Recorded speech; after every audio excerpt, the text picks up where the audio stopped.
नमस्कार, स्वागत है आप सभी का सत्याग्रह में। और बिहार चुनाव की अलग अलग खबरों के साथ हम आपके सामने एक बार फिर से हाजिर हैं। और आपको बता दें कि जो समय है वो समाप्त हो चुका है। कल जो है पहले चरण का मतदान होने वाला है और सारी पार्टियां खामोश बैठ कर के इंतज़ार कर रही हैं कि मतदान जो है वो किस प्रकार से होगा, जो चुनाव है वो किस परिप्रेक्ष्य में जा रहा है। हमारे साथ में हर बार जो साक्षात्कार होता है उसमें अलग अलग लोग होते हैं और हम प्रयास करते हैं कि चुनाव के अलग अलग मुद्दों पे उनसे बातचीत करें और आपको बताएं कि बिहार में चलने वाला विधानसभा चुनाव किस ओर जा रहा है, जो कैंडिडेट चुन करके आ रहे हैं वो किस तरह के कैंडिडेट हैं और कैंडिडेट्स पे जो लोगों की राय है उसके बारे में भी हम लोगों से बातचीत करने का प्रयास करते हैं। हमारे सर में शांतनु जी हैं, हम उनसे बातचीत करेंगे। स्पोक पर्सन हैं जीएसपी के, और अलग अलग मुद्दों पे उनकी क्या राय है या पार्टी के क्या राय है उसको लेकर के हम बातचीत करेंगे। तो आप बने रहें हमारे साथ। सर, बहुत बहुत स्वागत है आपका सत्याग्रह में। बहुत बहुत शुक्रिया।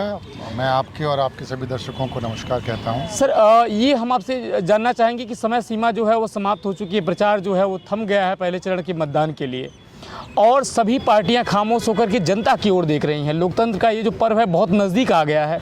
इस समय आप लोग क्या सोच रहे हैं और जनता जो है जिस तरीके से जनता से मिल रहे हैं, जनता के बीच में क्या चल रहा है, अगर लोग जानना चाहें तो? आज जब हमारा प्रचार पहले चरण के लिए रुक गया है तो पूरे पार्टी में एक उत्साह का माहौल है जी। जिस तरह से हम लोगों से मिले हैं, लोगों की तरफ से हमें जनसंपर्क के दौरान उनका विश्वास मिला है जी। तो पूरी पार्टी के लोग, जो हमारे सभी कैंडिडेट्स हैं, वो सारे उत्साहित हैं। और जो अंडर करंट है वो आपको बिल्कुल एक चौंकाने वाला रिज़ल्ट आपको 14 तारीख को देने वाला है। इस बात का मैं आपको विश्वास दिलाता हूँ। बता रहे शांतनु सर कि चौंकाने वाला रिजल्ट आने वाला है, अप्रत्याशित कुछ होने वाला है, जिसकी अभी आपको जो चीज़ें नहीं दिखाई दे रही हैं। एक बात बताइए कि जो आप लोग मुद्दा ज़मीन से लेकर के चले थे कि आप लोग शिक्षा दुरुस्त करेंगे, आप लोगों का जो चुनाव चिन्ह है वो स्कूल का बस्ता मिला है आप लोगों को, जो रोज़गार की बात थी, जो पलायन की बात थी, जो भुखमरी है ज़मीन पे, जो जिस प्रकार से क्राउड में असंतोष फैला हुआ है, जो ज़मीनी मुद्दे आप लोग लेकर के चले थे, वही उन्हीं मुद्दों पे आज तो जो दोनों पार्टियां हैं, एनडीए है वो भी कह रहा है बहुत कुछ फ्री में देंगे, 10-10 हज़ार लोगों को फ्री में मिला भी है। जो आरजेडी है, जो महागठबंधन चल रहा है, उसके भी कुछ भी बोलने से गुरेज नहीं खा रहे हैं। जो भी जनता कह रही कि ये चीज़ फ्री में कर दीजिए तो माइक से अनाउंस हो जा रहा है कि हाँ ये भी फ्री में मिलेगा। तो आज ये सब कुछ जो फ्री में जनता को मौखिक रूप में मिल रहा है, क्या जनता इस पे कितना विश्वास करे, और नहीं करे तो क्यों नहीं करे? देखिए, बिहार में ये जो दो राजनीतिक गठबंधनों ने ये जो ठगी का धंधा बनाया हुआ है कि जब जब चुनाव आएंगे तब आप उनको प्रलोभनों के द्वारा या तो जात में, धर्म में बांटकर और अपनी राजनीतिक रोटी सेकेंगे। इस बार उनका जो ये मुखौटा है ये अब हट गया है, उतर गया है जी। ये उनकी राजनीतिक छोटी सोच को भी दिखाता है कि जिन योजनाओं को वो पहले जनता की भलाई के लिए इस्तेमाल कर सकते थे, अब उनका इस्तेमाल जनता को चुनाव में प्रलोभन देने के लिए किया जा रहा है।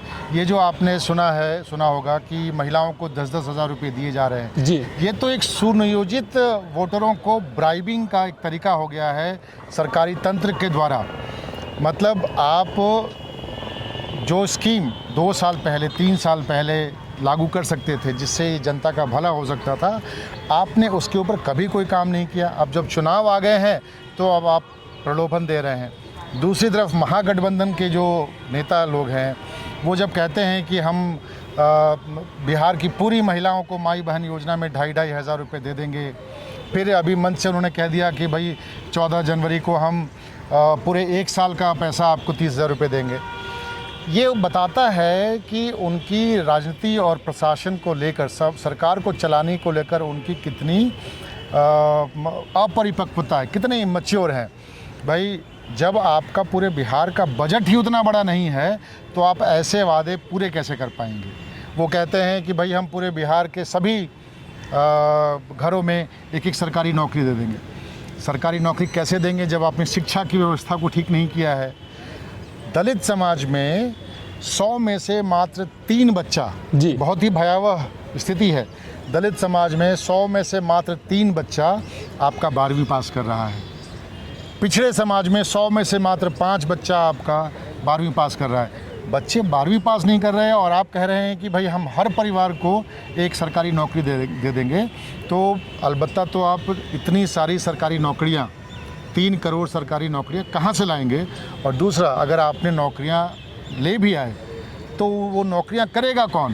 क्योंकि आपने तो कभी बच्चों के, यहाँ के युवाओं की शिक्षा और रोज़गार के ऊपर तो ध्यान दिया नहीं। तो कहने का मतलब है कि ये सारे जो वादे हैं वो सिर्फ थोथले हैं, ये सिर्फ लोगों को बरगलाने के लिए किए जाते हैं। आप ध्यानपूर्वक सुन रहे हैं और सत्याग्रह देख रहे हैं। हम भी प्रयास कर रहे हैं कि बड़ी आत्मीयता से जो बोल रहे वक्ता हैं उनको ध्यानपूर्वक सुने कि वो क्या बोल रहे हैं। आप सुन पाए होंगे कि 100 में से 3 बच्चा अगर दलित समाज का 12वीं पास कर रहा है तो किसको नौकरी देने की बात हो रही है? जो पढ़े लिखे लोग नहीं हैं, क्या उनको भी नौकरी मिल जाएगी?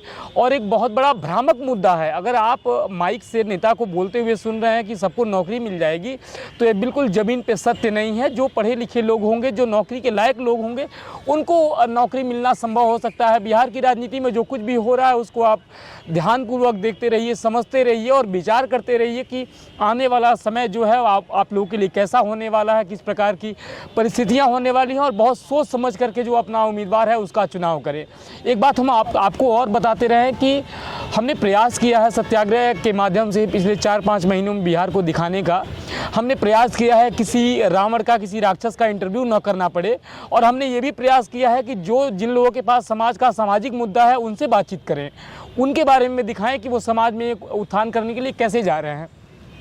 एक बात बताइए, सामाजिक मुद्दों पे जब आपके नेता प्रशांत किशोर जी लोगों के बीच में जा रहे हैं तो बहुत अपार जन सैलाब देखने को मिल रहा है, और ये किसी एक ज़िले की हकीकत नहीं है। बिहार के करीब करीब सभी ज़िलों में वो जहाँ पे भी जा रहे हैं बहुत अधिक जनता है उनसे जुड़ रही है, दिख रही है फ़ोटो में। हम लोग स्वयं ग्राउंड पे जा करके उन चीज़ों को देख रहे हैं, समझ रहे हैं।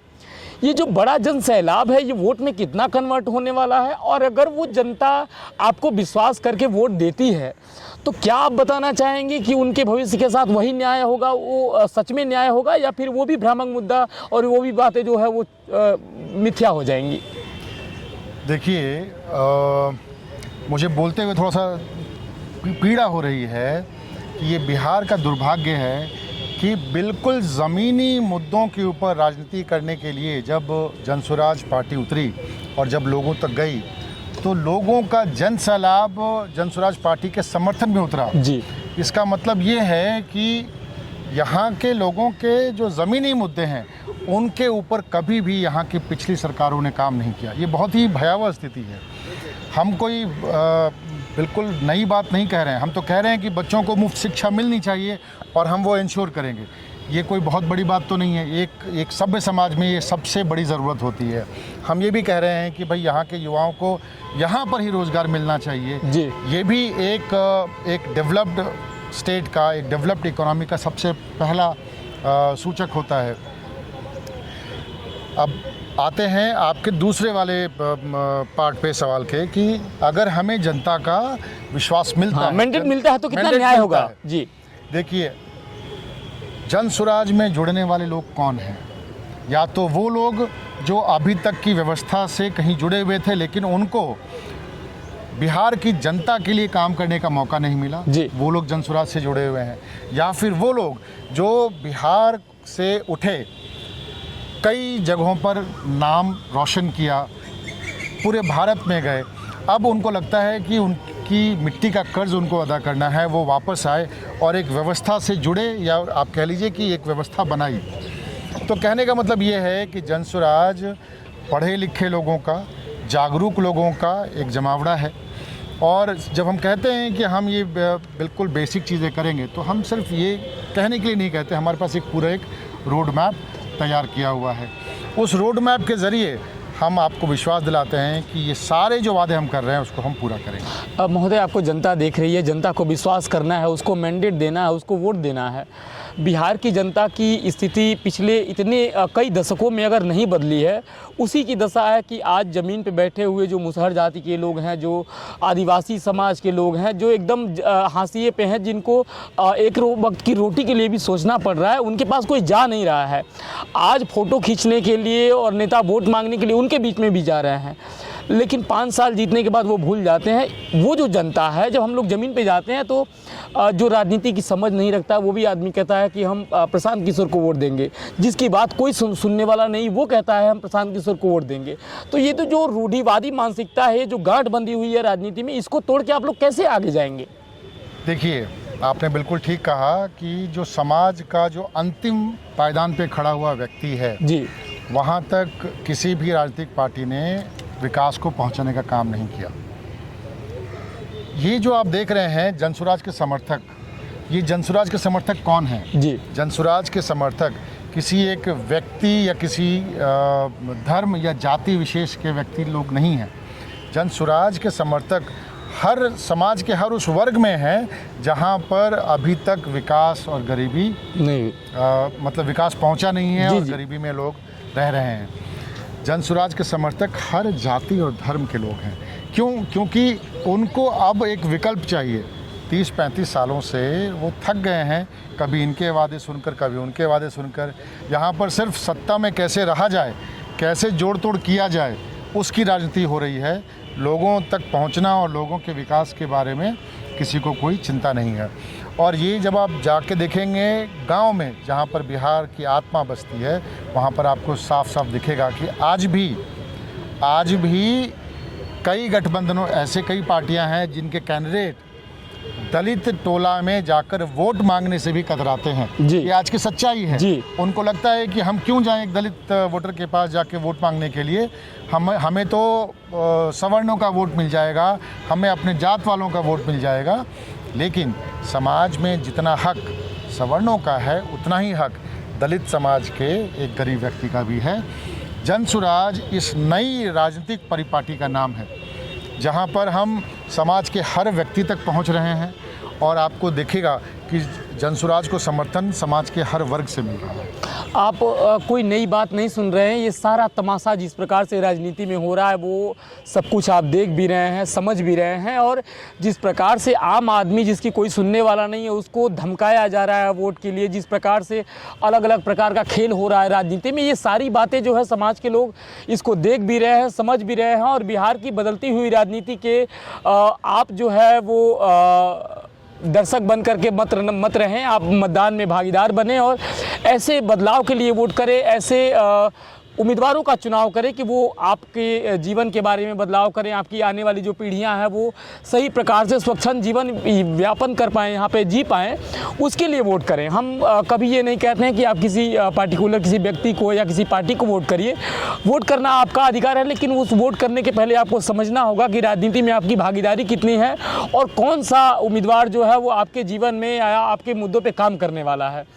ये बहुत बड़ा सवाल भी है और हम सोचते हैं कि बहुत बड़ा कार्यक्रम नहीं है, छोटा सा कार्यक्रम है, तो हमको बहुत सीमित समय है। अंतिम प्रश्न के साथ हम आपके साथ जाना चाहेंगे और ये जानना चाहते हैं कि जनसुराज पार्टी एक लंबे समय से, पिछले करीब 3.5-4 सालों से यहाँ से एक्टिव है।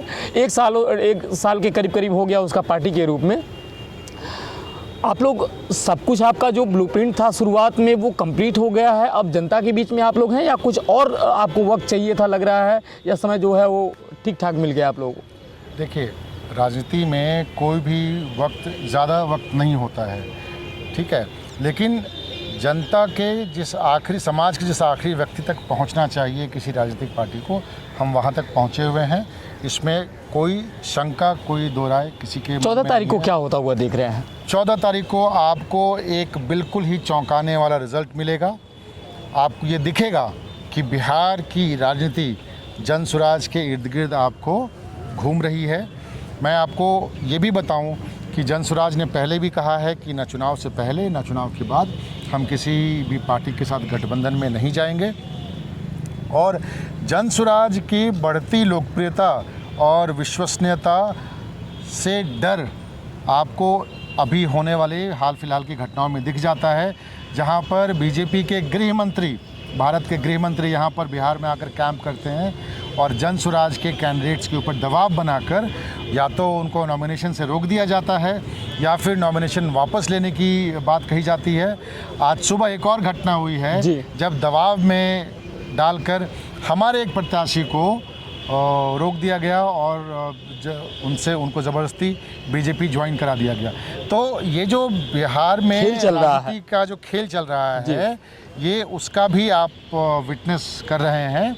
यहाँ पर पावर के बल पे, पैसों के बल पर, डर के बल पर, अभी आपने देखा होगा मोकामा में क्या हुआ जी। वहाँ पर दोनों ही गठबंधनों ने एक से एक बढ़कर आपराधिक छवि वाले व्यक्ति को टिकट दिया हुआ था। वहाँ पर जनसुराज ने अपना एक अच्छे पढ़े लिखे युवा को, अपना पीयूष प्रियदर्शी को जी, तो उसको टिकट दिया और आज देखिए उनके एक समर्थक की हत्या भी हो गई और उनको उस हत्या के कुचक्र में फंसाकर अभी एफआईआर करके जेल भेज दिया गया। तो कहने का मतलब ये है कि जनसुराज से भय उनमें इतना व्याप्त है कि जनसुराज के कैंडिडेट्स को अभी लोग डिस्टर्ब करते हैं। आप लोगों ने वोट चोरी तो सुना होगा, अब यहाँ पर कैंडिडेट चोरी की कवायद चालू हो चुकी है। लोग पहले विधायक लूटते थे, अब ये लोग प्रत्याशियों को लूटने में लग गए हैं। क्या बात है। तो हम ज़मीन पे हैं, नवंबर का महीना चल रहा है और पहले चरण का मतदान कल होने वाला है। अंतिम शब्दों में बहुत कुछ नहीं है, बस 2 शब्द कहना चाहेंगे कि इनके जो नेता हैं प्रशांत किशोर जी, वो कहते हैं या तो अर्श पे या तो फर्श पे, और हम आपसे कहना चाहेंगे कि क्या हार में क्या जीत में, किंचित नहीं भयभीत मैं, तिल तिल मिटूंगा पर दया की भीख मैं लूँगा नहीं, वरदान मांगूंगा नहीं। शिवमंगल सिंह सुमन की कविता के माध्यम से समापन करते हैं और कोशिश करते हैं कि आप सभी को ग्राउंड पे जा कर के जो असलियत है, जो ज़मीनी हकीकत है, उसको दिखाते रहे बिना किसी मसाला कंटेंट के। तो आप बने रहे हमारे साथ सत्याग्रह में। बहुत बहुत धन्यवाद आप सभी का। शुक्रिया, नमस्कार।